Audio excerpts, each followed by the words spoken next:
Salut, salut, bienvenue dans l'univers Corf, l'expression du corps par le sport. Aujourd'hui, on va parler de Kiprun, la KD 900X LD+. Ça fait des lettres, des chiffres et tout ça, parce que, pourquoi? Parce qu'il y a une énorme gamme chez Kiprun qui est sortie, très grosse gamme carbone. Ça, j'en parle beaucoup plus sur ma chaîne YouTube, si tu veux savoir qui, quoi, quel modèle, pour quand. Donc on a parlé pas mal de Kiprun cette année. Et là, je reviens vers vous donc avec cette 900 LD+, donc la reine pour les marathons sur le papier. Mais qu'est-ce qu'il en est? On va voir ça immédiatement. Go. Cette chaussure, je l'ai reçue en 43, 9,5 US. Un petit peu grande, d'habitude je mets du 42,5. Donc bon, ils ont fait le choix de m'envoyer le 43. Est-ce que parce que ça taille petit en temps normal ou pas, je sais pas, ou plus de stock, j'en sais absolument rien, mais notez-le bien pour après, on y reviendra. Cette chaussure coûte 220 €. Moi, ça me semble plutôt cohérent quand je vois les prix du marché sur la Supershoes. Le tout premier modèle de la KD 900 coûtait l'année dernière 180 €. Donc, ils avaient réussi à sortir une chaussure à moins de 200, carbone, etc., etc. Mais là, ils ont décliné plusieurs modèles. Donc, je te le disais en intro. Donc là, je vais pas m'étaler sur ça. Et là, c'est la plus costaud, c'est la plus technologique, on va dire, pour le marathon en tout cas. Elle pèse dans ce 43 230 grammes.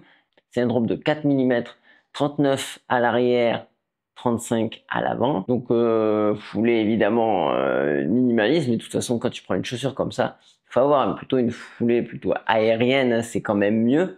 Même si, j'y reviendrai aussi tout à l'heure, tu peux te permettre de talonner un petit peu avec ce modèle. C'est ce qui fait un de ses plus gros avantages, c'est qu'elle est, je dirais, plutôt accessible pour de la Supershoes. C'était déjà le cas sur son premier modèle. Le col, une sensation de douceur, c'est une espèce de, c'est pas de l'Alcantara, mais ça s'en rapproche, qui descend jusqu'à dans le talon, et puis des petits picots en plastique. C'est voilà, vraiment je tiens à le préciser parce que c'est assez original, j'avais jamais vu ça, et c'est sympa, c'est pas irritant évidemment, et c'est très agréable au toucher. Puisque je suis à cet endroit-là, je vais continuer sur le talon. Le talon, lui, alors il est en prise, il y a une prise qui est correcte, avec des mousses bien pensées, bien mis. Par contre, c'est l'endroit où moi, ça bouge vraiment beaucoup, surtout dans mon virage, au niveau de la piste, que ce soit ou sur la route d'ailleurs, ça bouge beaucoup. Mais, tu te rappelles, je te disais en intro, j'ai reçu une pointure, peut-être une demi-pointure trop grande. Est-ce que c'est à cause de ça ou pas? Ça, je ne saurais pas vous le dire dans l'immédiat. D'ailleurs, vous en profitez en commentaire, vous me le dites. Si tu as cette chaussure et ça bouge pas du tout, c'est peut-être ma morpho, c'est peut-être ma taille, peu importe. En tout cas, on échange et on partage. La languette, elle est semi-emprise.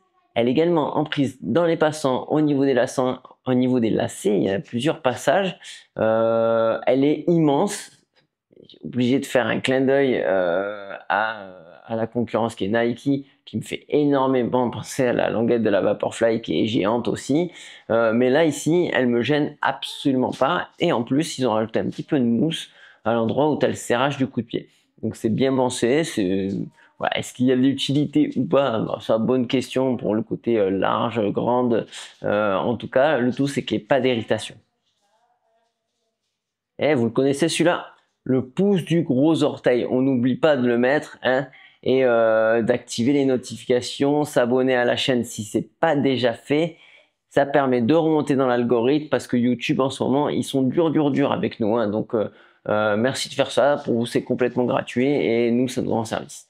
Merci beaucoup. Lacets et semelles intérieures, on ne peut plus classique. Par contre, elle est amovible, donc tu peux mettre tes semelles perso, rien de particulier. Sur de la Supershoes, c'est quand même important de le préciser. Et j'en arrive à la semelle intermédiaire. Plaque carbone, full semelle et mousse V-Foam qui est un amorti exceptionnel. Donc là, sur ce modèle, évidemment, la nouveauté, c'est le confort. Beaucoup plus de confort, beaucoup plus d'amorti et beaucoup plus de dynamisme. La totale, hein, qui prennent, eux, ils rigolent pas dans la R&D. Quand il y a quelque chose qui va pas, ils le modifient et ça sort la saison suivante, hein. Donc, ils ont écouté les consommateurs et ils ont fait le nécessaire. Je passe à la semelle extérieure qui est le grip. Lui, fonctionne correctement, je dirais. Il y en a un peu partout sur la semelle et bizarrement, il n'y en a pas sur le médio-pied, sur l'endroit où tu atterris peut-être le plus sur la chaussure quand tu es quand tu as une foulée neutre. Avoir l'usure après 500-600 km, mais en tout cas là 200-300 km ça bouge pas du tout, hein. Globalement d'ailleurs la chaussure ne bouge pas.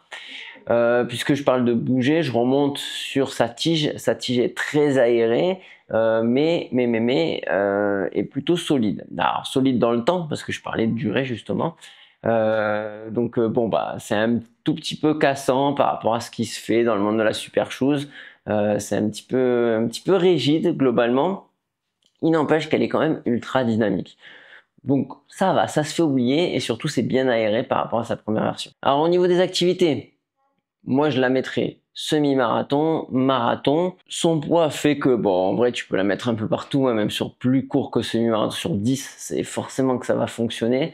Est-ce que tu as besoin d'autant d'amorti, autant de confort sur un 10? Je suis moins sûr. Mais en tout cas, ça reste une très bonne chaussure et une concurrence. Il y a une concurrente très sérieuse dans le monde de la super shoes parce que bah, du coup ça en fait un rapport qualité-prix exceptionnel puisque elle fonctionne, il y a de la dynamique, ce qu'il n'y avait pas, hein, si tu avais suivi mon ancienne vidéo, ce qu'il y avait peu du moins. Là ils ont réussi à faire le nécessaire sur cette marathonienne.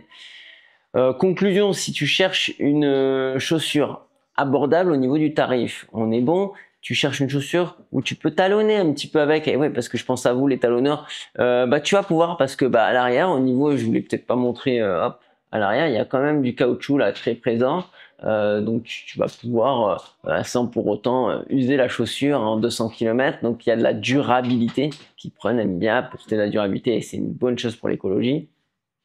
Et au passage notre porte-monnaie et tout ça bah voilà, donc en restant dans les très très bonnes chaussures, hein. Ça reste quand même un budget à sortir. Si tu as des questions comme je disais tout à l'heure, c'est en commentaire. En attendant, bougez votre corps, faites du sport, corps